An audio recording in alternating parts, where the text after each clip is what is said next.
तो दोस्तों स्वागत है आपका हमारे YouTube चैनल में। आज हम आप लोगों को पढ़ाने वाले हैं द्रव का वाष्प दाब, वेपर प्रेशर ऑफ लिक्विड्स। हमने आपको पहले वीडियो में पढ़ाया है नॉर्मेलिटी, मोलरिटी और मोल फ्रैक्शन के प्रॉब्लम सॉल्व करवाए थे। आज हम आप लोगों को पढ़ाने जा रहे हैं vapour pressure of liquid. Vapour pressure of liquid क्या होता है? किसी स्थिर ताप पर किसी द्रव को बंद पात्र में रखने पर द्रव की सतह से अधिक गतिज ऊर्जा के अणु वाष्पित होकर द्रव की ऊपरी उपलब्ध स्थान में एकत्रित होते रहते हैं। यह क्रिया वाष्पन यानी इवेपोरेशन कहलाती है।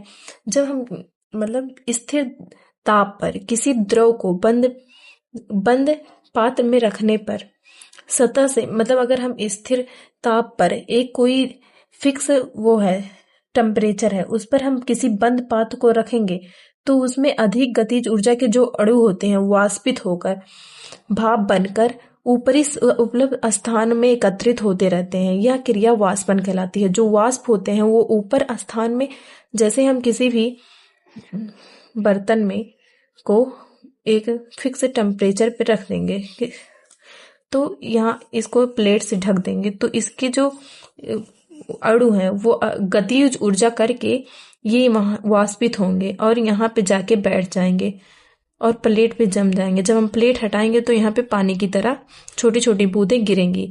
तो यह क्रिया वाष्पन कहलाती है। इंग्लिश में इसे इवेपोरेशन कहलाते हैं। आगे, साथ ही ऊपर से टकराने के बाद आते कुछ अणु द्रव की सतह से टकराकर वाष्प अवस्था से पुनः द्रव अवस्था में परावर्तित हो जाते हैं। यह क्रिया संघनन यानी कि कंडेंसेशन कहलाता है। इसके साथ साथ एक और क्रिया होती है। इवेपोरेशन के साथ साथ कंडेंसेशन भी होता है। कुछ अणु ऊपर जाते हैं, कुछ अणु ऊपर से टकराकर फिर अपनी अवस्था यानी कि फिर पानी की तरह यानी द्रव बन जाते हैं। यह क्रिया संघनन यानी कंडेंसेशन कहलाती है। फिर वाष्पन तथा संघनन की ये दो विपरीत क्रियाएं साथ साथ होती हैं, यानी वाष्पन और संघनन यानी कि इवेपोरेशन और कंडेंसेशन एक साथ होता है। प्रारंभ में संघनन क्रिया का वेग शून्य होता है। जब तक हम उसको गर्म नहीं करेंगे, गर्म अगर करेंगे तो गर्म करेंगे फिर वो ऊपर जाएगा, यानी कि ऊपर जाएगा कंडेंस इवेपोरेशन हो रहा है, फिर ऊपर जब टकरा कर वो नीचे आएगा यानी कि संघनन यानी कंडेंसेशन। ऊपर तो जाएगा, जब ऊपर जाएगा तो उसे इवेपोरेशन यानी वाष्पन कहेंगे। फिर वो जब ऊपर से टकरा कर नीचे की तरफ आएगा तो उसे कहते हैं संघनन। वाष्पन तथा संघनन की दो विपरीत क्रियाएं साथ साथ होती हैं। प्रारंभ में संघनन क्रिया का वेग शून्य, यानी कि जब तक वाष्प के रूप में वो ऊपर जाता है तब तक संघनन नहीं होगा यानी कंडेंसेशन नहीं होगा। उसको जाने में जितना टाइम लगेगा तब तक इवेपोरेशन जब तक होगा तब तक संघनन की जो क्रिया होती है वो शून्य होती है। इवेपोरेशन की क्रिया शून्य होती है। परंतु समय के साथ साथ वाष्पन का वेग तो स्थिर रहता है किंतु संघनन का वेग बढ़ता है। वाष्पन तो होगा लेकिन जितना वाष्पन तो होता रहेगा, उसके साथ साथ संघनन का वेग बढ़ जाता है तथा अंत में एक ऐसी अवस्था आती है जिसमें वाष्पन तथा संघनन क्रिया का वेग बराबर हो जाता है।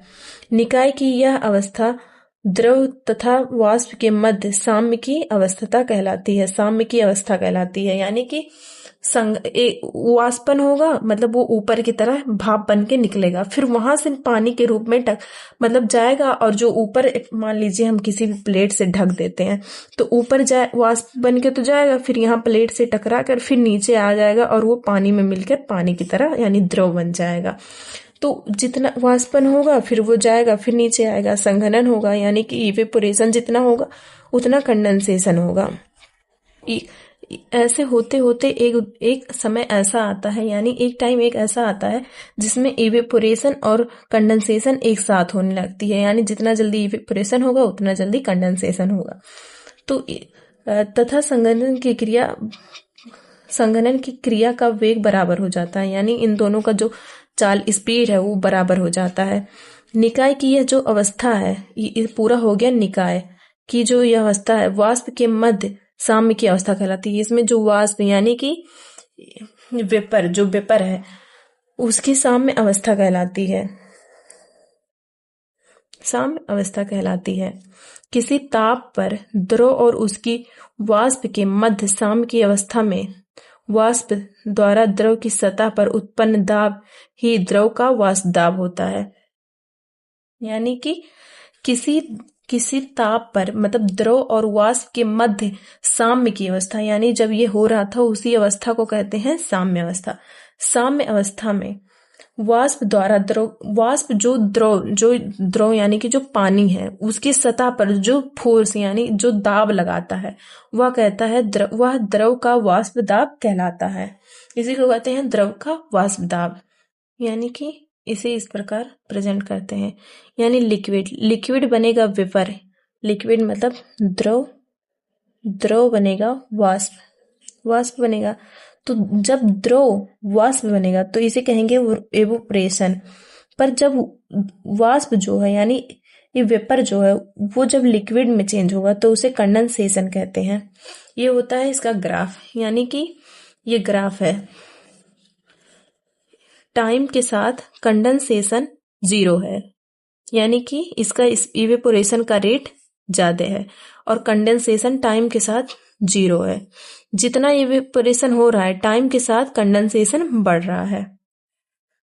अगर वीडियो आप लोगों को अच्छा लग रहा है तो प्लीज इसको लाइक शेयर एंड सब्सक्राइब करिए और हमारे साथ नोट्स बनाते चलिए। अगर आप लोगों को नोट्स चाहिए तो हमें कमेंट बॉक्स में जरूर बताएं।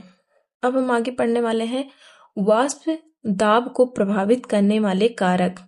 मतलब वाष्प दाब को क्या क्या ऐसा कारक फैक्टर है जो इसे अपने तरफ एक्टिव यानी कि फैक्टर जो है वो अपने तरफ प्रभावित कर सकता है। तो आज हम आप लोगों को आगे पढ़ाने वाले हैं वाष्प दाब को प्रभावित करने वाले कारक, यानी factors affecting vapour pressure. Factor affecting vapour pressure. तो पहला फैक्टर है द्रव की प्रकृति, यानी नेचर ऑफ लिक्विड। लिक्विड का कैसा नेचर है, लिक्विड का कैसा नेचर है। द्रव की प्रकृति यानी लिक्विड ऑफ नेचर। किसी द्रव का वाष्प दाब उसके अणुओं के मध्य लगने वाले आकर्षण बल के मान पर निर्भर करता है। यानी किसी द्रव का जो वाष्प दाब होता है उनमें जो उनके अणुओं के मध्य जो आकर्षण बल लगता है उनके मान पर निर्भर करता है।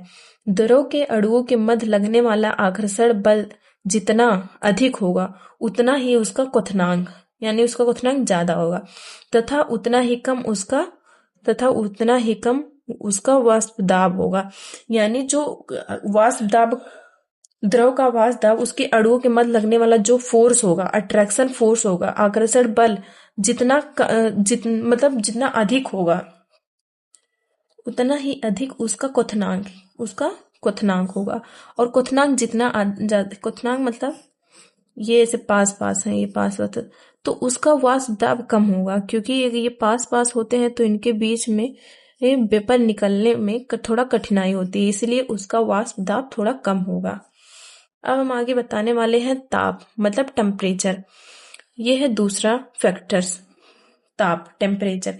किसी द्रव का ताप बढ़ने के साथ उसका दाब बढ़ता है। जितना ज्यादा हम इसको हीट करेंगे उतना ज्यादा ये वेपर बनाएगा।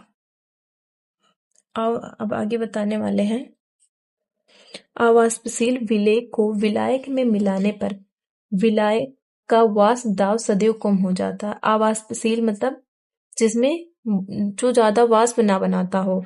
अवाष्पशील विलेय पदार्थ को विलायक में मिलाने पर विलायक का वाष्प दाब सदैव कम हो जाता है। अर्थात किसी विलयन का वाष्प दाब सदैव उसके विलायक से कम होता है। जो उसका वाष्प दाब होगा यानी विलाय कितना है तो उसका वाष्प दाब इससे कम लगेगा, क्योंकि अवाष्पशील विलेय को विलायक में घोलने पर विलायक की सतह का कुछ भाग विलेय के अणु यानी अवाष्पशील विलेय इसमें घोल देंगे तो इसमें जो विलेय पदार्थ यानी सॉल्यूट है उसके जो अणु छोटे छोटे कण होते हैं वो इन्हें घेर लेंगे। वो घेर लेते हैं तथा वाष्पन के लिए उपलब्ध आपेक्षिक पृष्ठ सतह कम हो जाती है। तो वाष्पन के लिए इसके अणु इसमें घेर लेते हैं तो वाष्पन के लिए इसमें जगह कम हो जाएगा। यानी अवाष्पशील विलेय पदार्थ को मिलाने पर विलायक का वाष्प सदैव कम हो जाता है।